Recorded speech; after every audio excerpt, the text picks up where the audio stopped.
Let's be real for a second. Failure sucks.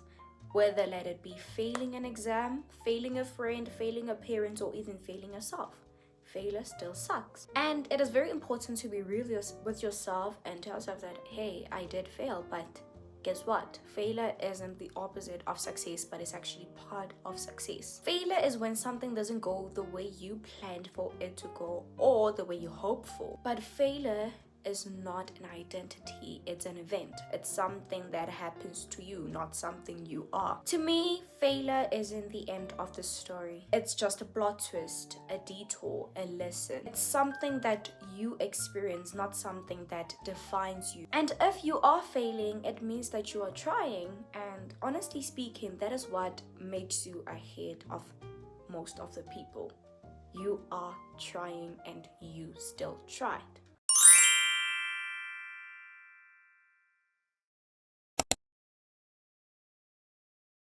Hey guys, welcome back to my YouTube channel. And we are back with another banger, with another lit video. Today we're going to talk about how to deal with failure.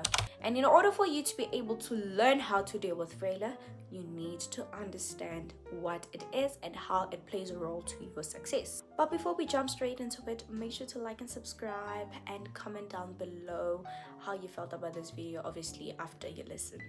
Failure isn't a sign that you were stupid, lazy, or not meant for something.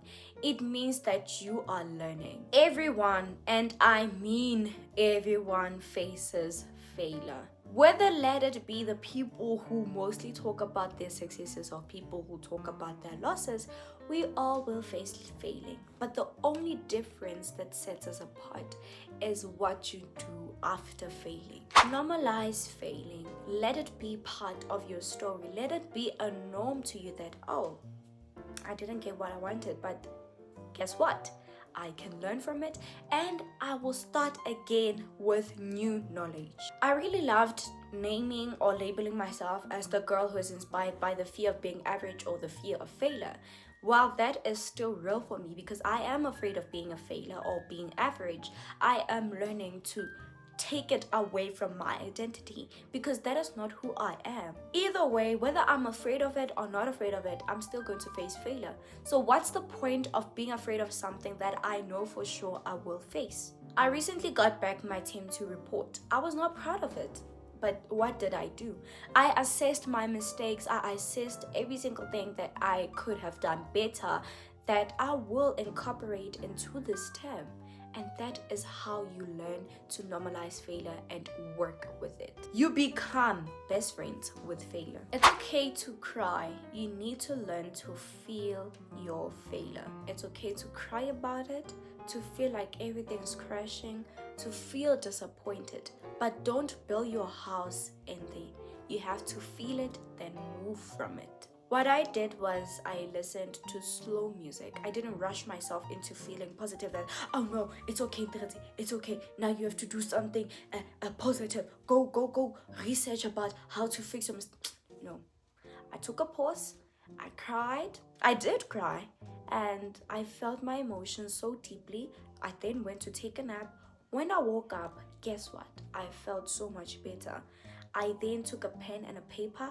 I wrote down the marks that I got and why did I get those marks in each subject. But here's the thing, just because I was able to deal with failure within 2 days doesn't mean that you will also be able to deal with it within 2 days. We all have our own time. Take your time, but as I have said, don't build your house in that hole.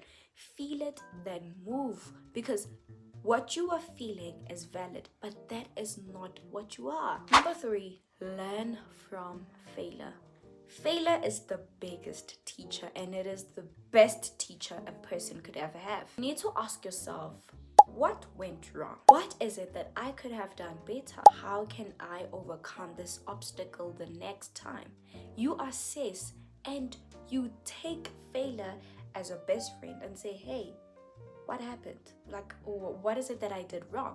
And even if you may not have the answers now, but you need to start writing down what is it that this failure has taught me about myself? And that way, that is how you make failure a teacher, not a trap. Even if it feels like the end, it's actually a redirection that you didn't know that you need.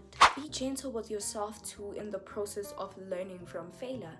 I will use this example once more. Notice how when you get lost using Google Maps, it doesn't shout at you. Instead, it says recalculating and finding you another route. That is the same thing that you need to do. Don't shout at yourself. Don't be mad at yourself and call yourself stupid. You are doing life for the first time. You were not going to be able to tell that this was going to happen. It is your first time living this life. It is your first time being this kind of a person you are, being in this version of yourself. You didn't know that it was going to happen. So what you need to do is to be graceful with yourself and tell yourself that I'm going to recalculate and find another route, because there always is a way out. God doesn't give you what you want because it is redirection, it is protection. And when he gives you what you want, it is a blessing. But you need to understand that your doors won't be opened by you, but by him. Pray about it.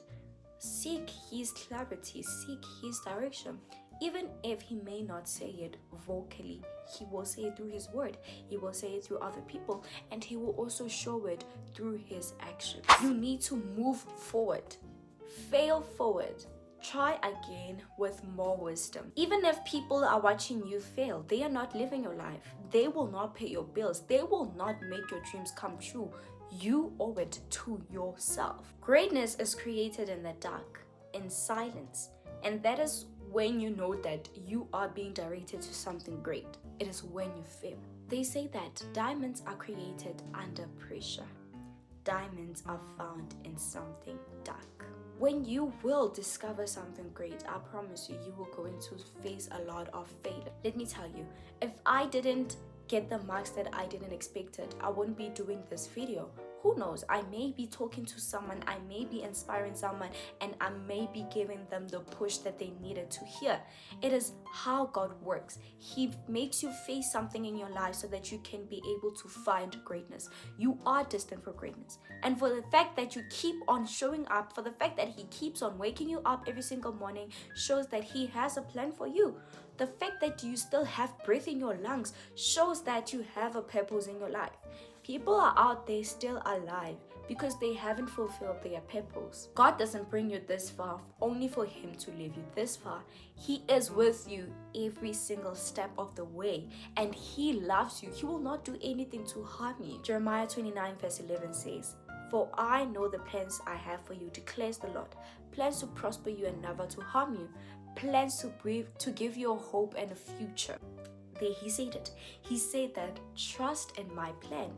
Trust that I have created a future for you, a future that you will be excited to wake up for. Now, these are the real actionable steps that I took and I believe that are working perfectly for me on dealing with failure. The first thing is write down 3 failures and what they have taught you. I know that it's very scary to write down your failures, but it is very important to also be aware of what it has taught you. Write down, I failed my friend in so-and-so, and how it taught me is that it taught me that I'm this kind of a friend. For example, you write them down now, 3 of them, and write what I've taught you. Then pick one habit that you can incorporate in order for you to overcome that kind of a failure that you faced. Journal about what you have failed. Because honestly speaking, the more that you write and be open about what you have experienced, the more you are comfortable with failing. I don't hide my failing from anyone. I used to do that because I thought it would make me weak. But being able to speak boldly and proudly of what you have faced shows that you are comfortable with failure, and you will face even bigger obstacles, but that means that you will get even bigger blessings. So be comfortable with failing, be open with failing. And one thing that I want you to also take away from this video is that it is okay to start afresh. For the fact that you have a new day waiting for you means that you have another chance to try again. So I hope that you guys love this video as much as I love y'all. And remember guys, failure is part of success, not the opposite of it. The opposite of success is quitting. Everyone faced failure, but what sets them apart is how they deal with it after that. Amen. Comment down below, heart, if you stayed up to this long, and tell me what is it that you were going to do the next time you face failure. I'm happy to hear your thoughts. Bye. Love you.